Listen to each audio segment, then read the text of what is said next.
ఏందండి ఇందుట్లో రాజకీయ నాయకుల పాత్ర ఎంత, అధికారుల పాత్ర ఎంత, మీడియా పాత్ర ఎంత, లేదా వ్యవస్థల పాత్ర ఎంత?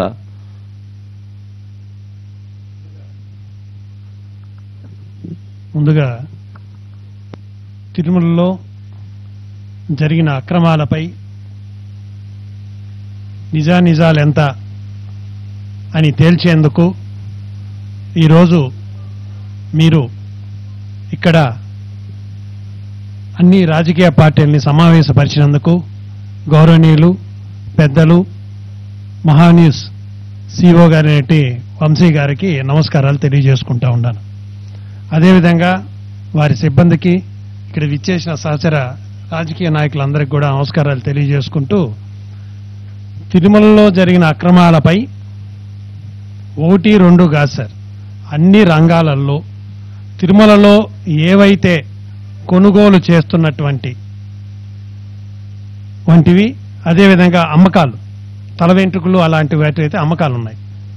ఇవన్నిట్లో కూడా ఎక్కడ ఏ విధంగా అవకాశం ఉంటే గత వైఎస్ఆర్ కాంగ్రెస్ ప్రభుత్వంలో జరిగిన అక్రమాలు అన్నీ ఇన్ని కాదు. ఉదాహరణకు శాండిల్, గౌరవనీయులు పెద్దలు చంద్రబాబు నాయుడు గారు 2014లో శాండిల్ పైన జరుగుతున్నటువంటి అక్రమాల్ని ఇనప పాదంతో తొక్కేయాలని ఒక మంచి ఆలోచనతో ఆ రోజు ఒక పెద్ద పోరాటమే చేశారు శాండిల్ పైన. ఆ పోరాటంలో భాగంగా ఒక 2 ఆఫీసర్స్ కూడా ఆ రోజు మర్డర్కి గురైనారు. అది చెల్లించి చంద్రబాబు నాయుడు గారు స్వయాన ఆ ఆఫీసర్ల ఇంటికి వచ్చి అక్కడ వారి కుటుంబ సభ్యులతో మాట్లాడి నేనున్నాను అని ధైర్యం చెప్పి, ఆ తర్వాత శాండిల్ పైన ఎవరైనా కన్ను చూస్తే కూడా భయపడే విధంగా ఎన్నో అరెస్టులు జరిగాయి, ఎంతో మంది కూడా ఎన్కౌంటర్స్ కూడా జరిగినాయి. సో ఆ విధంగా చంద్రబాబు నాయుడు గారు తిరుమల కొండపైన ఉన్నటువంటి ఈ శాండిల్ని కాపాడేదానికి ఎంతో ప్రయత్నం, తన వంతు ప్రయత్నం చేసి దాన్ని కాపాడి భద్రంగా పెడితే, ఆ తర్వాత వచ్చిన వైఎస్ఆర్ కాంగ్రెస్ పార్టీ ప్రభుత్వంలో శాండిల్ పైన ఎక్కడ కూడా కేసులే లేవు. ఎక్కడైనా కేసులు ఉండాయి అంటే అది అడపాదడపా ఏదో ఒక కేసు. తెలుగుదేశం ప్రభుత్వంలో ఎన్ని కేసులున్నాయి, వైఎస్ఆర్ ప్రభుత్వంలో ఎన్ని కేసులున్నాయో ఒకసారి దానిపైన కూడా ఇవన్నిటినీ నిగ్గుదేల్చాలంటే దీనిపైన ఒక ప్రత్యేకమైన కమిటీ చంద్రబాబు నాయుడు గారు వేయాల్సినటువంటి, ఆ కమిటీ కూడా దేవుడి పైన భక్తి, వెంకటేశ్వర స్వామి పైన భక్తి ఉన్నటువంటి ఐఏఎస్ ఐపీఎస్ ఆఫీసర్లతో ఒక కమిటీ వేస్తే ప్రతి విషయంలో కూడా వాళ్ళు నిగ్గదేలుస్తారు.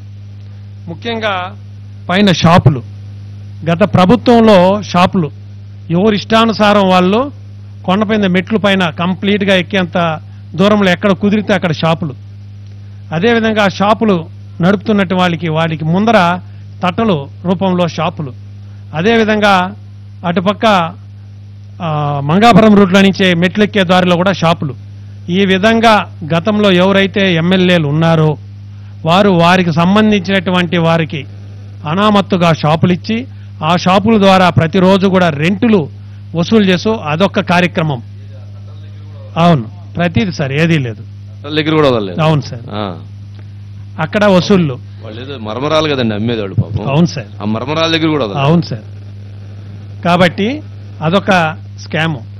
అనాదిగా తరతరాలుగా కొండ మీద ఎంతో మంది ఆ రోజు వెంకటేశ్వర స్వామి విస్తీర్ణంలో భాగంగా రామారావు గారు ఉన్నప్పుడు, తర్వాత అక్కడ ఉన్న వాళ్ళందరూ కూడా ఇండ్లు ఖాళీ చేసుకొని మీకు షాపులు ఇండ్లు ఇస్తామన్నంత వారికి కూడా ఒక 80-85% అందే. ఇంకా అందని వాళ్ళు కొంతమంది ఉన్నారు, ఈ రోజుకి అందలేదు. అలాంటి వాళ్ళకి న్యాయం చేయాలి సార్.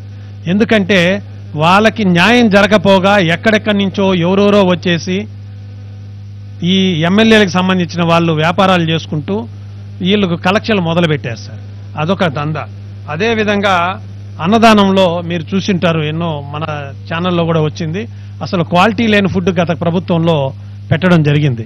చంద్రబాబు నాయుడు గారు వచ్చిన కేవలం 1.5 నెలలోనే ఈరోజు భోంచేస్తా అన్నటువంటి గతంలో వచ్చిన వాళ్ళు, ఇప్పుడు వాళ్ళు వచ్చిన వాళ్ళు కూడా మీడియా ద్వారా కూడా తన ఆనందాన్ని వ్యక్తపరిచినారు. అయితే ఈ అన్నదానంలో కూడా గతంలో ఏమేమైతే స్కాములు జరిగాయి, ఎందుకంటే వాటి గీ కొంటారు, పప్పు కొంటారు, నెయ్యి కొంటారు, నూనె కొంటారు, వాటిలంతా కూడా స్కామ్ ఉంది సార్. దాన్ని కూడా నిగదేల్చాలి సార్. అదేవిధంగా తలనీలాలు ఇచ్చేది వంటి వాటిల్లో కూడా గతంలోనే వైఎస్ఆర్ కాంగ్రెస్ ప్రభుత్వం రాకముందు గతంలో ఒక 10 ఏళ్ల క్రితం ఉన్నట్టు అప్పటి ప్రభుత్వంలో కూడా అదొక పెద్ద స్కామ్ జరిగింది సార్. అప్పుడు అదేలాంటి స్కామ్ మించిన స్కామ్లు ఈ తలనీలాల్లో ఉంది సార్. ఎందుకంటే తలనీలాలు నల్ల బంగారు అంటారు. ఏం జరిగింది దాంట్లో సార్? ఇప్పుడు దాంట్లో ఎంటికలు కొంత పెద్ద సైజు వస్తాయి సార్, చిన్న సైజు వస్తాయి సార్. పెద్ద సైజు వచ్చిన వాటివి కాంట్రాక్ట్లో ఎక్కువ రేటు ఉంటుంది సార్. వాటిని కూడా చిన్న హెయిర్ ఉండే వాటిల్లో కలిపేసి వాటిని తక్కువ రేట్లకే ఎక్కువ రావాల్సిన దేవుడికి రావాల్సిన డబ్బును కూడా స్కామ్ ఉంది సార్. అదేవిధంగా ఇంకా ఏవేవో దాంట్లో ఇంకా మనకు చెప్పలేనటువంటివి కూడా ఉన్నాయి సార్. ఎందుకంటే చాలా కాస్ట్లీ సార్. మనం ఇచ్చే ఎంటికలు నల్ల బంగారు అంటారు సార్. అది కోట్ల రూపాయల్లో జరుగుతుంది సార్. అదేవిధంగా శ్రీవారి వాటికి ఏమన్నా లెక్కలున్నాయా? లెక్కలుంటే ఏమన్నా ఏ విధంగా ఎంత డబ్బు వచ్చింది, దేనికి ఎంత ఖర్చు అయిందని ఎక్కడైనా ఆడిటింగ్ అనేది ఉందా? అదేవిధంగా టీటీడీ కాంట్రాక్టులు సార్. మొన్న ఇచ్చినటువంటి కాంట్రాక్టుల్లో పెద్ద ఎత్తున గోల్మాల్ జరిగింది. ఇవన్నిటినీ తేల్చాలంటే ఊరికే ఇక్కడ ఉన్న అధికారులతో టైం సరిపోదు.